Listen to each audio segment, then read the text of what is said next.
Welcome back to Sindhu TV. ನಾನು ಸವಿತಾ.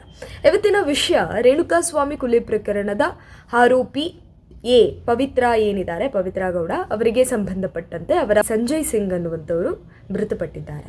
7-8 ತಿಂಗಳ ಹಿಂದೆಯೇ ಮೃತಪಟ್ಟಿದ್ರು. ಆದರೆ ಆ ವಿಚಾರಗಳು ಸುದ್ದಿಗೆ ಬರ್ತಾ ಇರುವಂಥದ್ದು ಇವಾಗ. ಈ ವಿಚಾರಕ್ಕೆ ಸಂಬಂಧಪಟ್ಟಂತೆ ಒಂದಷ್ಟು ಮಾಹಿತಿಯನ್ನು ನಿಮ್ಮ ಜೊತೆ ಹಂಚ್ಕೋತೇನೆ. ಅವರು ವಿವಾಹ ಆಗಿದ್ದು 2007-8 ಅವಧಿಯಲ್ಲಿ. ಅದಾದ ನಂತರ 2-3 ವರ್ಷ 5-6 ವರ್ಷ ತಮ್ಮ ದಾಂಪತ್ಯ ಜೀವನವನ್ನು ಸುದೀರ್ಘವಾಗಿ ಕಳೆದಂಥವರು.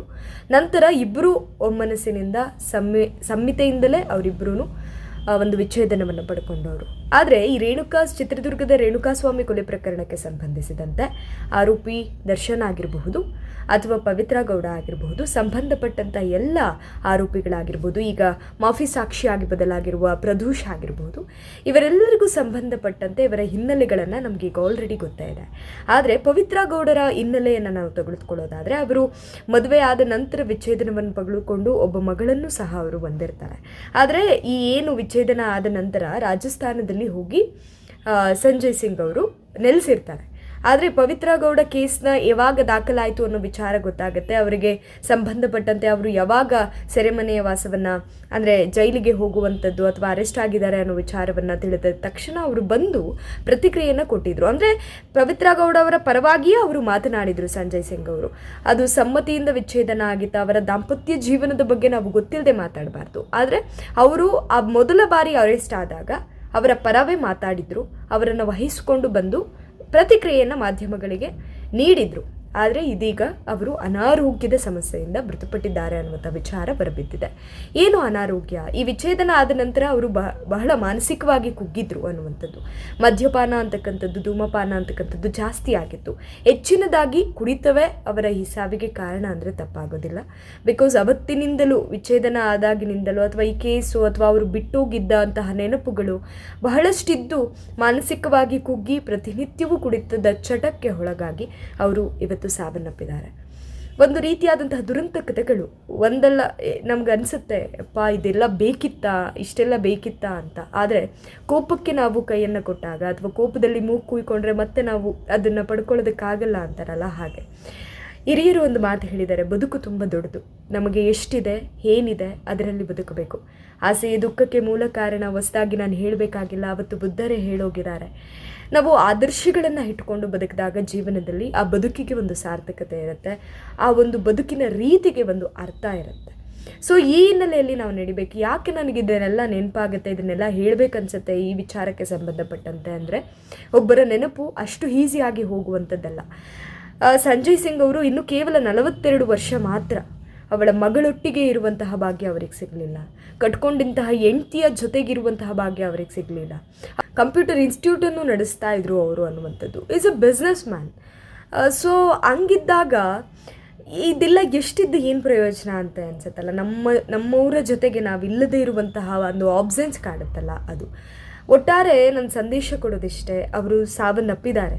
ವಿಚಾರ ಇವಾಗ ಬೆಳಕಿಗೆ ಬಂದಿದೆ. ಆದರೆ ಜೈಲಲ್ಲಿರುವಂತಹ ಪವಿತ್ರ ಗೌಡರಿಗೆ ವಿಚಾರ ಗೊತ್ತಿಲ್ವಾ, ಅಥವಾ ಅವರು ನೋಡೋದಕ್ಕೆ ಯಾಕೆ ಹೋಗಲಿಲ್ಲ, ಅಪೀಲ್ ಕೊಟ್ಟಿಲ್ವಾ, ಅವಕಾಶಗಳನ್ನು ತಗೊಳ್ಳಿಲ್ವಾ, ಅಥವಾ ಅವರಿಬ್ಬರ ಸಂಬಂಧ ಹೇಗಿತ್ತು, ಇವೆಲ್ಲವೂ ಗೊಂದಲಮಯ.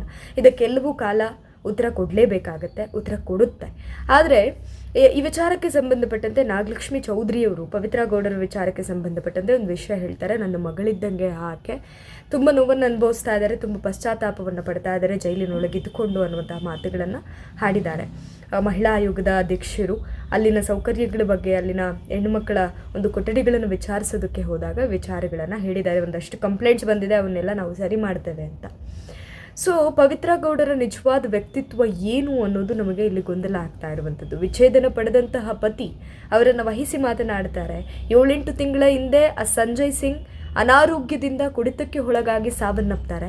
ಆದರೂ ಪವಿತ್ರ ಗೌಡ ಅವರು ಅವರನ್ನು ನೋಡೋದಕ್ಕೆ, ಕೊನೆಯದಾಗಿ ಕಣ್ತುಂಬೋದಕ್ಕೆ ಹೋಗೋದೇ ಇಲ್ಲ. ಒಬ್ಬ ಮಗಳನ್ನು ಕೊಟ್ಟಿದ್ದಾರೆ ಆ ವ್ಯಕ್ತಿ, ಒಂದು ಜೀವನವನ್ನು ಕೊಟ್ಟಿದ್ದಾರೆ ಆ ವ್ಯಕ್ತಿ. ಹಣ, ವ್ಯಾಮೋಹ ಇವೆಲ್ಲವನ್ನು ಹೊರತುಪಡಿಸಿ ಮನುಷ್ಯರು, ನೆನಪುಗಳು ಅನ್ನುವಂಥದ್ದು ಜೀವನದಲ್ಲಿ ಬಹಳ ಮುಖ್ಯ.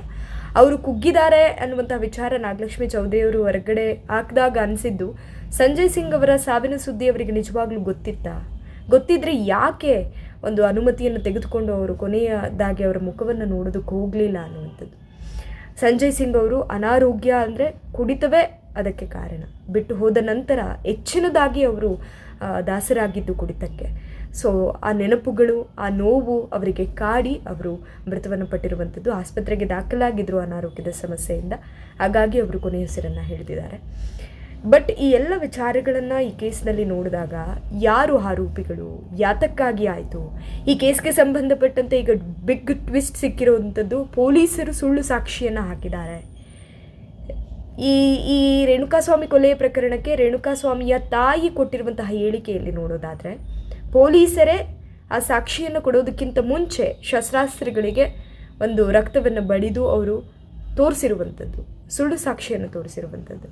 ಎಲ್ಲ ನೋಡ್ತಾ ಇದ್ದರೆ ಯಾರು ತಪ್ಪು, ಈ ಕೇಸ್ ಎಲ್ಲಿಗೆ ಹೋಗಿ ಮುಟ್ಟುತ್ತೆ, ಕಾಲ ಇದಕ್ಕೆ ಹೇಗೆ ಬದಲಾವಣೆಗಳನ್ನು ತರುತ್ತೆ ಮತ್ತು ಹೇಗೆ ಉತ್ತರ ಕೊಡುತ್ತೆ ಅನ್ನುವಂಥದ್ದನ್ನು ಕಾದು ನೋಡಬೇಕಾಗಿದೆ. ಆದರೆ ಜೀವನಗಳು, 16 ಕುಟುಂಬಗಳು, ಒಬ್ಬರ ಜೀವನ ಹೀಗೆ, ಈ ಪವಿತ್ರ ಗೌಡರ ಜೀವನ ಹೀಗಿದೆ. ಅವರ ಪತಿ ವಿಚ್ಛೇದನ ಪಡ್ಕೊಂಡ್ರು, ಅವರು ಮೃತಪಟ್ಟಿರೋದು ಒಂದು ಕಡೆ, ತನ್ನ ಮಗಳು ಅನಾಥೆಯಾಗಿ ಬದುಕ್ತಾ ಇದ್ದಾರೆ ಅವರು ಇನ್ನೊಂದು ಕಡೆ, ಈ ಕಡೆ ನಟ ದರ್ಶನ್ ಎಷ್ಟೊಂದು ಚಿತ್ರರಂಗದ ಒಬ್ಬ ಮೇರು ವ್ಯಕ್ತಿತ್ವ, ಕನ್ನಡ ಚಿತ್ರರಂಗಕ್ಕೋಸ್ಕರನೇ ಬದುಕಿದಂತಹ ಒಂದು ವ್ಯಕ್ತಿ. ಇವರ ಪರಿಸ್ಥಿತಿಗಳನ್ನೆಲ್ಲ ನೋಡ್ತಾ ಇದ್ದರೆ ಈ ಕೊಲೆ ಪ್ರಕರಣಗಳು ಅಥವಾ ಈ ಆಸೆಗಳ, ಈ ವ್ಯಾಮೋಹಗಳ ವಿಚಾರಗಳನ್ನು ನೋಡ್ತಾ ಇದ್ದರೆ ನಾವು ಕಲಿಯುವಂಥದ್ದು ಬಹಳ ಇದೆ, ಕಲಿಬೇಕು. ನಿಮ್ಮ ಅಭಿಪ್ರಾಯಗಳನ್ನು ಕಮೆಂಟ್ ಮಾಡಿ. ಆ್ಯಂಡ್ ಮತ್ತಷ್ಟು ವಿಚಾರದ ಜೊತೆಗೆ ನಿಮ್ಮ ಮುಂದೆ ಬರ್ತೇನೆ. ಅಲ್ಲಿವರೆಗೂ ನೋಡ್ತಾ ಇರಿ ಸಿಂಧೂರ್ ಟಿವಿ.